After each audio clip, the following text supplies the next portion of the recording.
Bismillahirrahmanirrahim. Assalamualaikum warahmatullahi wabarakatuh. Alhamdulillah rabbil alamin. Allahumma ja'alni minat tawabin waj'alni minal mutatahhirin waj'alni min ibadika salihin waj'alni saburan syakura waj'alni azkuruka dzikran katsira wa usabbihuka bukratan wa asila. Amin Allahumma amin. Amma ba'd. Alhamdulillah summa alhamdulillah. Ikhwan akhawat a'azakumullah, para penonton dan para hadirin yang dirahmati Allah, pertama sekali rasa syukur pada Allah yang kita hormati mursyid kita Ustaz Ali. Ustaz Ali duduk, saya jadi gelabah macam bawa kereta dah kena buka wiper. Dah memang gabra dah. Alhamdulillah summa alhamdulillah, kita sambung baca buku kita Riyadhus Salihin. Abang Syarik baca, Abang Syarik hadis tu, hadis yang kedua. Minggu sudah kita baca hadis Umar. Ni hadis Ibnu Mas'ud.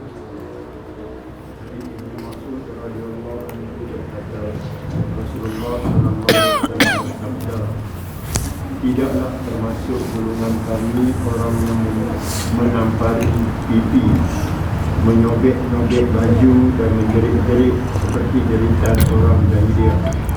Riwayat Bukhari dan Muslim. Riwayat Bukhari dan selepas tu hadis apa? Hadis Abi Burdah. Abanan baca, Abanan hadis Abi Burdah. Ketiga dari Abu Burdah berkata, Abu Musa al-Asy'ari radhiyallahu anhu sedang sakit. Kemudian ia pusing sedangkan kepalanya berada di pangkuan istrinya. Lantas istrinya meratapinya dengan menjerit-jerit. Tapi Abu Musa tidak biasa menjawab sesuatu apapun kepada istrinya. Setelah sadar, ia terus berkata, saya lepas tangan terhadap orang yang mana Rasulullah SAW lepas tangan daripadanya. Sesungguhnya Rasulullah SAW lepas tangan terhadap orang yang menjerit-jerit, mencukur rambut dan menyobek-nyobek bajunya ketika tertimpa musibah. Riwayat Bukhari dan Muslim. Baik. Alhamdulillah summa alhamdulillah. Ini ikhwan sambungan daripada bab yang kita baca, bab berkenaan dengan larangan meratapi mayat, iaitu bab ini berkaitan khusus dengan masalah mayat. Ini adalah hal-hal yang berkaitan dengan soal mayat. Hadis daripada Abdullah bin Abbas, hadis daripada Abdullah bin Mas'ud radhiyallahu anhu. Nabi sallallahu alaihi wasallam kata, ikhwan, Nabi kata laisa minna man darabal khudud. Nabi kata laisa minna, bukan termasuk dari golongan kami, bukan termasuk daripada golongan kami. Dengan makna kata laisa minna, laisa min ahli sunnatina wa tariquna wa tariqatuna wa laisa mutaassiyan bisunnatina. Artinya laisa minna itu merujuk kepada bukanlah daripada ahli kami yang mengamalkan cara kami, bukan daripada jalan kami, dan bukan daripada benda yang kami contohkan. Kalau mereka pergi darabal khulud, mereka duk pergi tampak pipi. Bila berlaku kematian, tampak pipi. Bila tangan tampak mulut. Mulut seperti mana hadis hadis Umar Al-Khattab di atas. Apa dia? Berlaku niha ataupun nauh. Duk cakap benda pelik-pelik dah. Hampi buat apa, hamati buat apa, apa nak jadi dengan aku nak hidup macam mana lah. Duk cakap pelik-pelik, tangan duk pukul. Nabi kata laisa minna. Nabi kata ni bukan daripada orang yang mengamalkan jalan kami. Maknanya yang amalan-amalan ni syaqqal juyu, koyakkan baju, wada'a bida'wal jahiliyati, duk bercakap dengan perkataan-perkataan jahiliyah, duk kata bukan-bukan, aku nak hidup macam mana, siapa nak bela aku, hang dah habislah aku tak boleh hidup, pakat-pakat matilah kami semua ni. Ini nama dia dakwah, satu seruan daripada orang jahiliah. Siapa buat tiga-tiga benda ni ketika berlaku pada hari kematian, dan dia buat itu macam melepaskan segala-gala yang ada dalam hati dia, fikiran dia, Nabi kata laisa minna.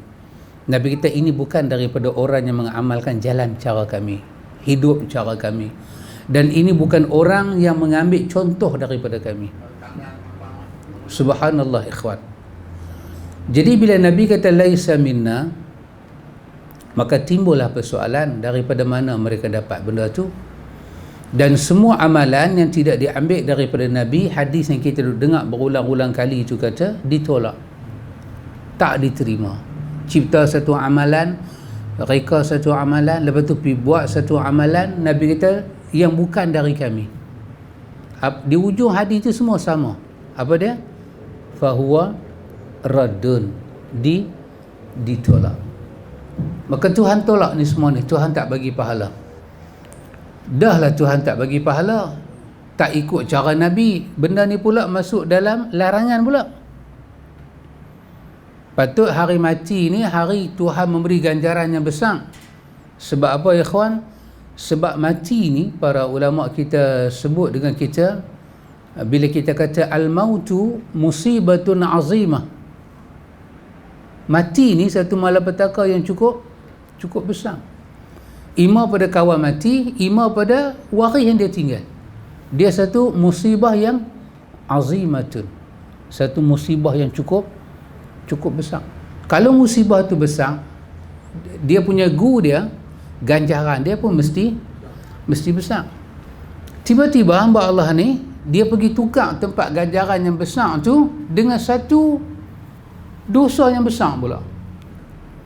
Maka dosa meratap untuk mayat ni dan memukul-mukul ini termasuk daripada al-kabair, dosa besar, tak boleh buat.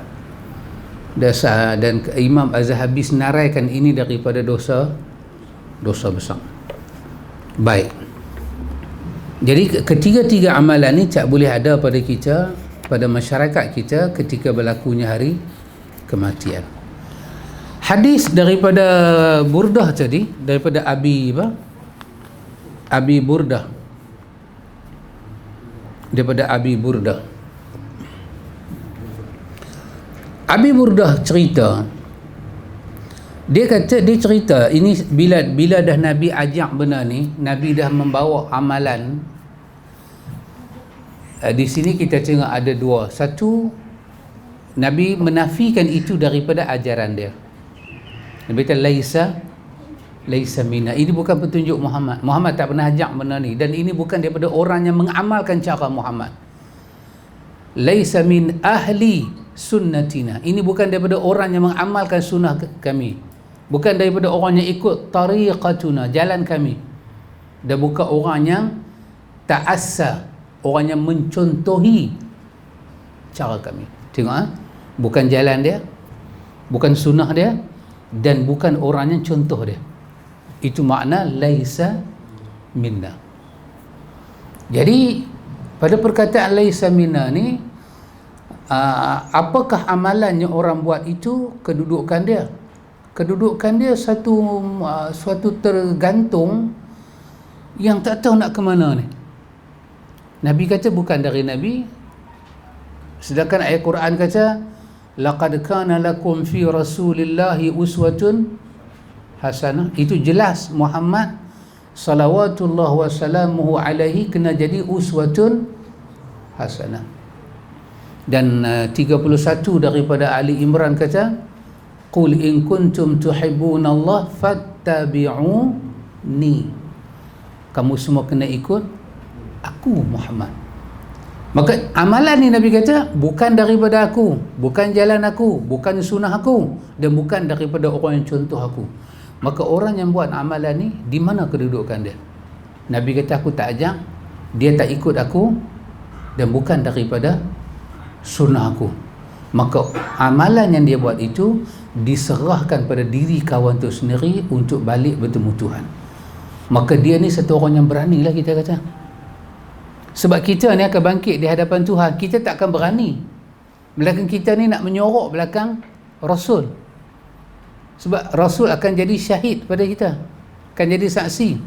Orang ni seolah-olah dia kata, Nabi hang tebih, biar aku menghadap sendiri dengan Tuhan. Aku bertanggungjawab apa pun dengan Tuhan sendiri. Maknanya orang ni orangnya wow. Orangnya super power. Maka keberanian ini nama dia keberanian yang tidak bertempat, yang menempah padah dan celaka. Sebab agama tidak merestui perbuatan dia, tidak merestui jalan dia. Dan cuba bayang kalau ada orang pergi contoh dia lepas tu, agama tidak merestui contoh itu, sebab tidak datang daripada Rasulullah sallallahu alaihi wasallam. Di sini ada satu pelajaran. Pelajaran apa?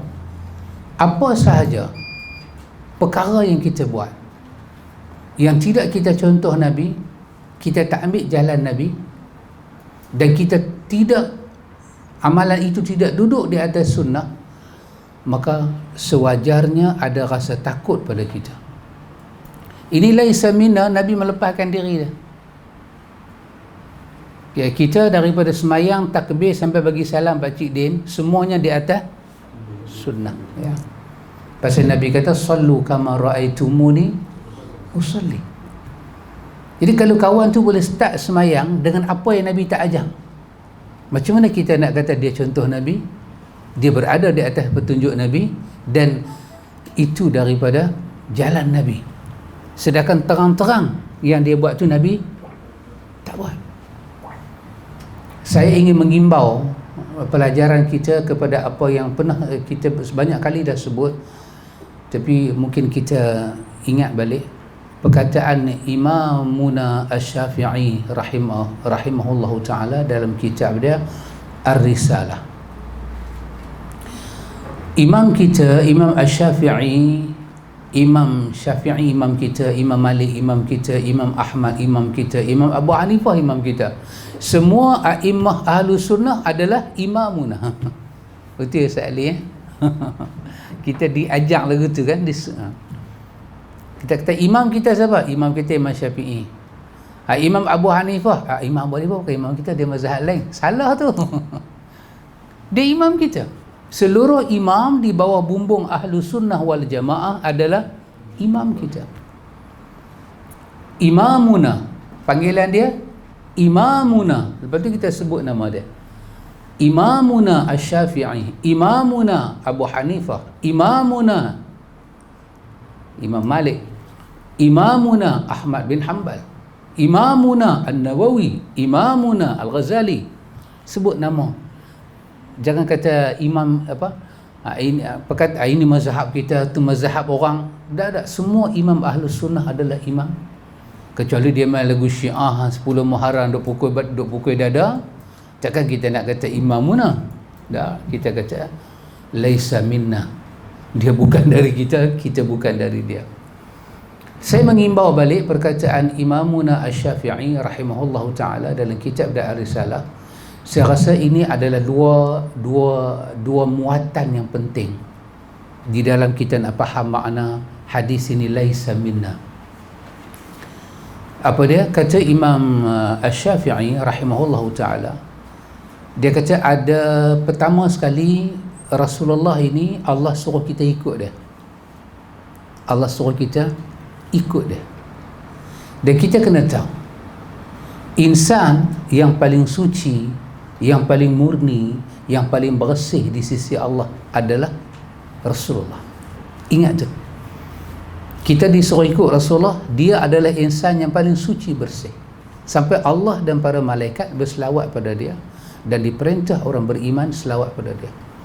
Bersihnya dia itu, sucinya dia itu, sehingga akan dikata rahmatan lil alamin.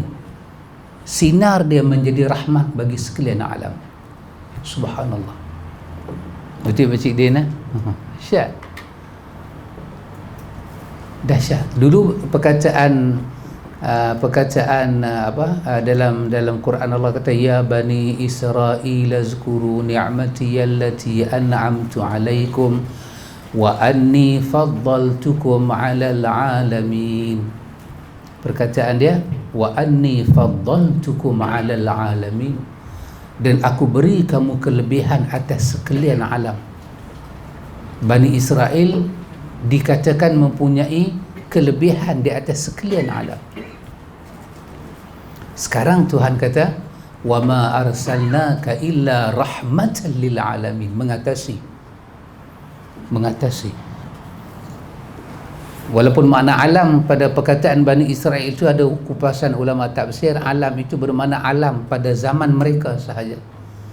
Tetapi Muhammad ditafsirkan dengan rahmatan lil alamin, mengatasi, besar. Kenapa? Dia insan yang paling bersih. Sebab apa ikhwan? Aisyah cerita pada kita dalam sembahyang malam Nabi, insan yang semulia Nabi bangkit malam, tengah malam tidur, dia jaga, dia bangkit, dia berwuduk, dia bersugi, dia berwuduk semua. Kita kata dia suar kepala dia keluar daripada bilik dia, tengok ke langit, dia baca 10 ayat terakhir daripada Ali Imran, dia sembahyang malam. Aisyah kata dia membuka sembahyang malam dia dengan satu benda yang aku tak sangka dia akan sebut lagu tu. Dia takbir, Allahu Akbar, takbiratul ihram, dan Aisyah meriwayatkan bacaan iftitah Nabi.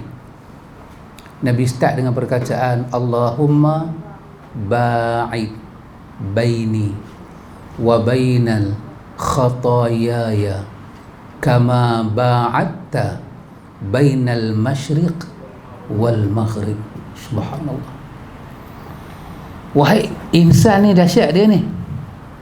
Kata, ya Allah, kau jauhkanlah aku, jauhkanlah ya. Bukan pendekat pun jauh. Kalau dah jauh, pejuh lagi. Bermakna hari-hari jauh. Kau jauhkanlah aku dengan kesalahan dan dosa, seperti mana kau jauhkan timur dan barat. Dahsyat. Akhirnya dia dapat apa yang dia diminta kepada Tuhan. Allah bagi dia apa dia minta. Dalam sifat maksum tu, ayat kedua daripada surah Al-Fatah, beritahu kata dosa dia diampun oleh Allah. Dia baca doa ni. Maka Imam Syafi'i bagi ingat pada kita, manusia yang paling suci bukan ustaz kita, bukan guru kita, bukan siapa-siapa, tapi Muhammad. Pasal tu kita disuruh ikut dia. Satu, hal ni kita kena tanam elok-elok. Yang kedua, kata Imamuna Asy-Syafi'i, yang kedua, makna ikut ialah apa yang Muhammad buat, kita buat. Apa yang Muhammad tinggal, kita tinggal. Itulah makna ikut. Kau nak faham makna ikut macam mana? Muhammad buat, kita tak buat. Muhammad tak buat, kita buat. Lepas tu kita bagi tahu pula ke orang, memang benda ni Nabi tak buat, tapi bukan salah kita buat. Adakah itu makna ikut? Nabi tak larang. Dia menjawab. Nabi tak larang dengan kita.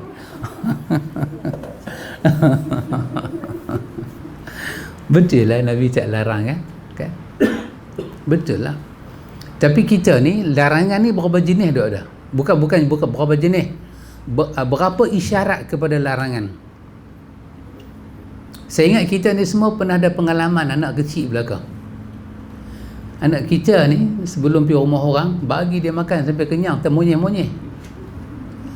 Kita pergi rumah orang, orang tak buat apa pun, orang buat teh-o dengan biskut kering. Dia buat bukan macam melahap apa-apa. Anak kita, wahai masa nak keluar tu, betul-betul punya dah haria dah. Dia tengok tu rumah tu buka teh-o, wahai kita buat teh-o sampai sejuk, buang pagi esok.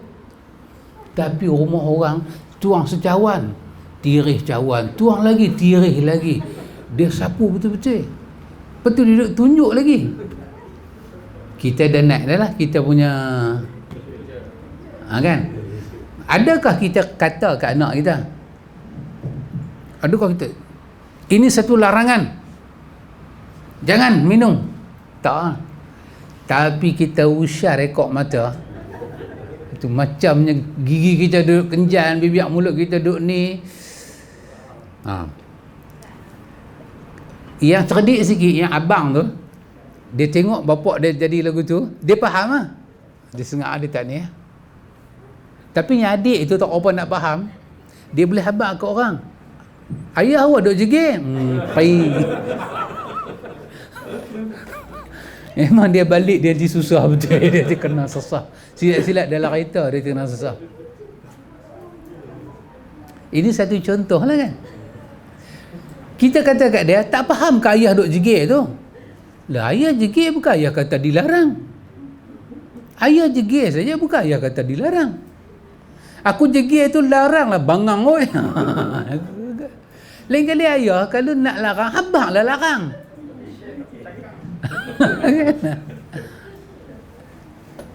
Nabi kata, siapa pi buat satu amalan bukan daripada aku, atau pi reka, atau pi amal, Nabi kata tak diterima. Kalau yang tu bukan sebesar-besar larangan tu apa? Betul sahabat Rai?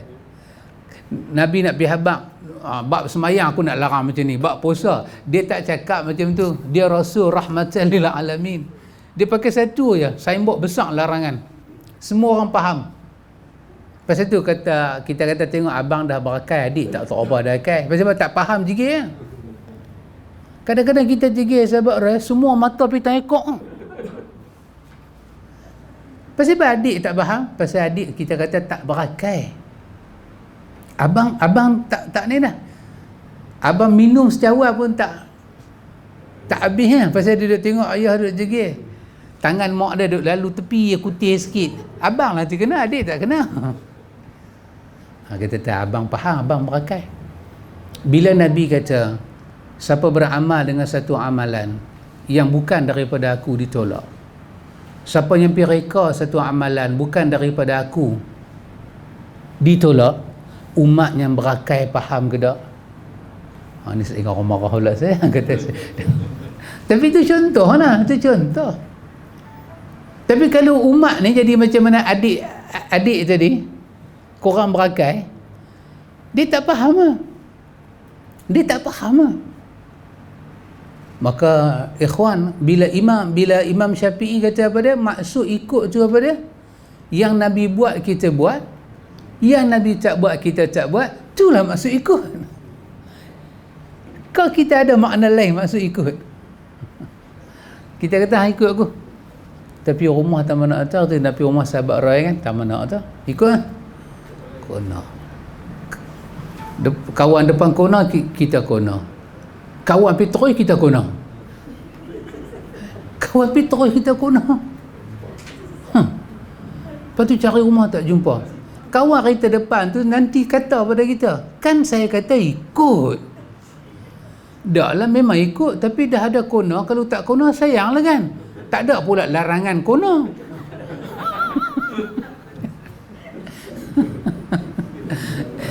Janganlah jadi tak cerdik kan. Tak cerdik korang akai, tak berakai kan. Begitulah ikhwan.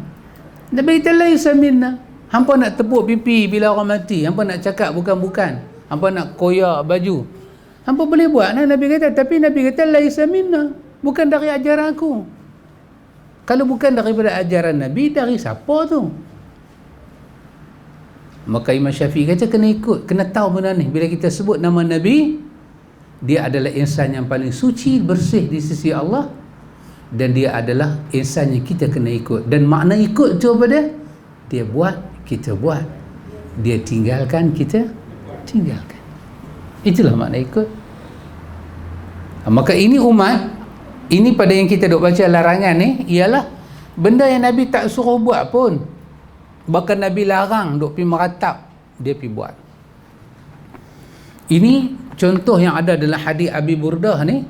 Bila sahabat mula faham, sahabat ikut apa yang Nabi ajak. Abi Burdah cerita Abu Musa Sy'ari pengsan. Sahabat ni ikhwan, ada sebahagian sahabat Nabi ada menanggung penyakit sakit bukan-bukan, kronik.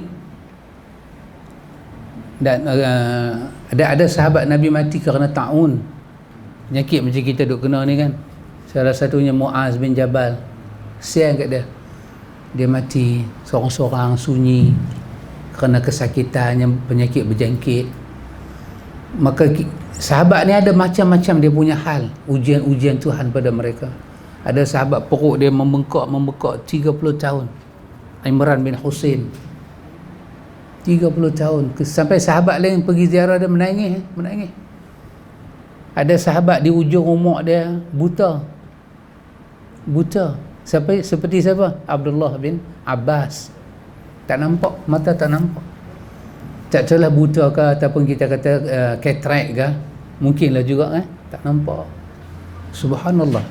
Imam At-Tirmizi tak nampak ujung-ujung umur dia. Subhanallah.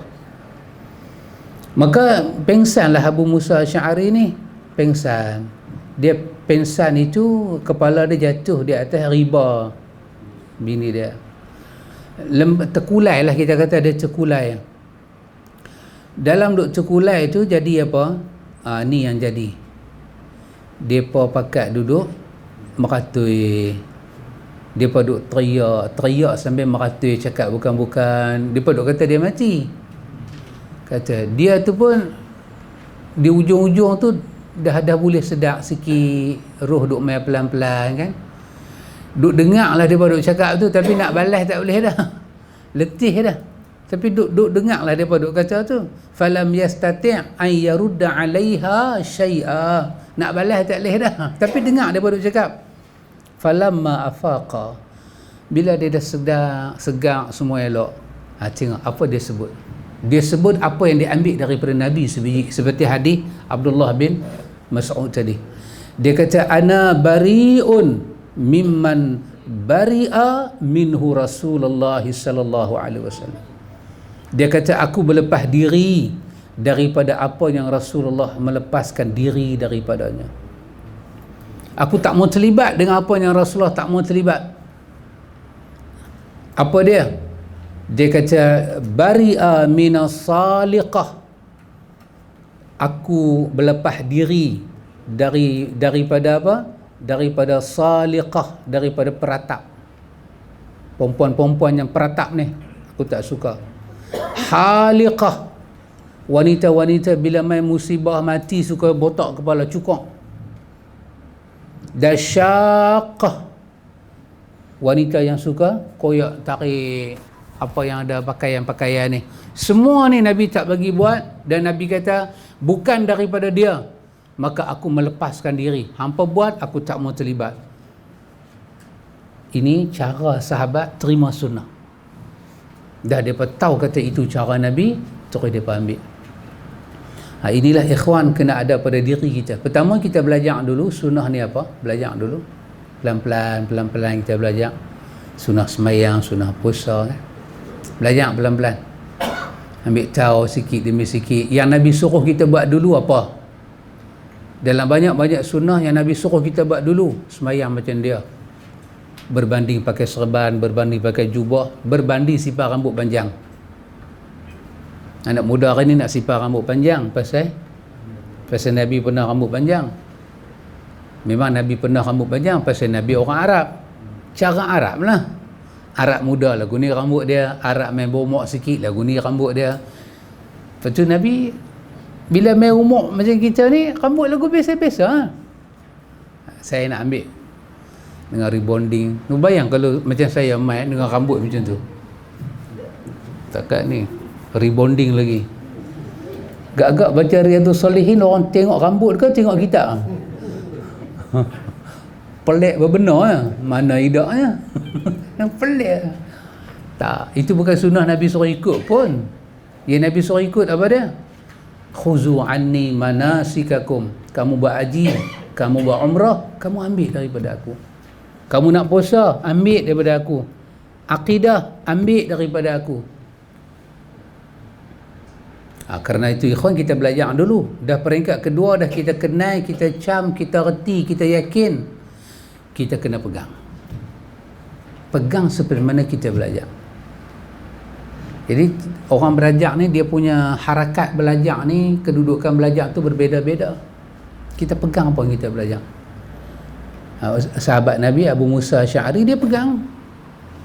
Abdullah bin Mas'ud, dia balik rumah tengok bini dia duk letak benang di tangan. Dia tanya apa tu? Kata satu perempuan Yahudi, dia main ruqyah. Dia kata ini musim berjangkit lah apa. Abdullah bin Mas'ud, dia potong. Dia kata keluarga Abdullah bin Mas'ud tidak akan terlibat dengan tangkai kerana Nabi membebaskan diri daripada tangkai. Maka siapa gantung tangkai di badan, di binatang, di rumah, di kenderaan, Allah tak akan sempurnakan agama dia. Hajat dengan tangkai itu sempurna lah, tapi agama dan iman dalam diri tak akan sempurna. Dengan Tuhan kita duk selekeh lagu tu lah. Tapi dengan hidup kita smart lah. Kita dahsyat lah. Pasal Allah sempurnakan hajat kita dalam dunia, maka iman kita tak akan sempurna. Oh subhanallah. Maka kita kena hati-hati.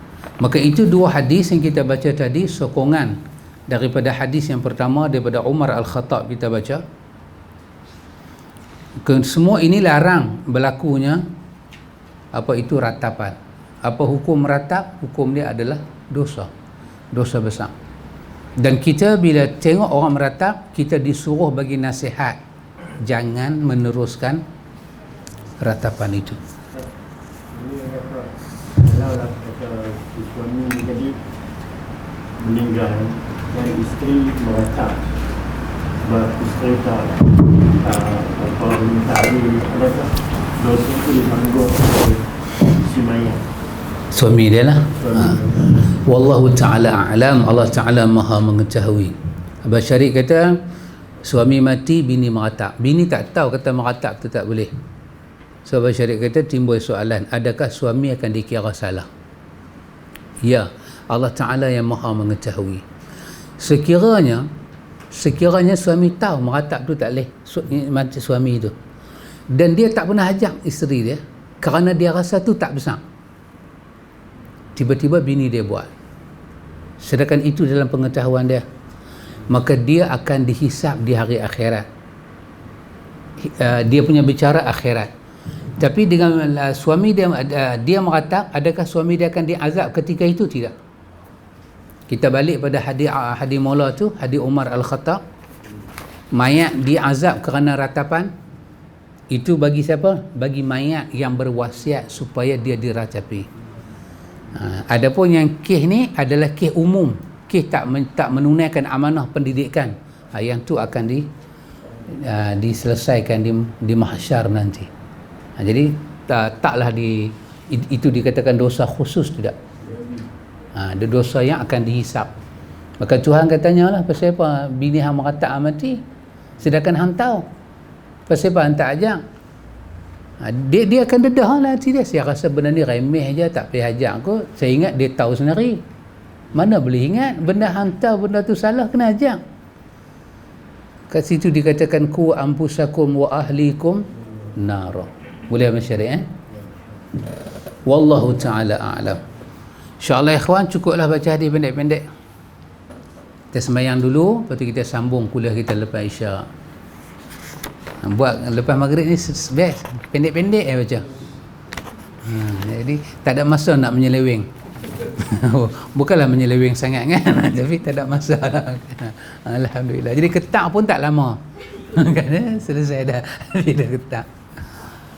Wallahu ta'ala a'lam. Subhanakallahumma wa bihamdika asyhadu an la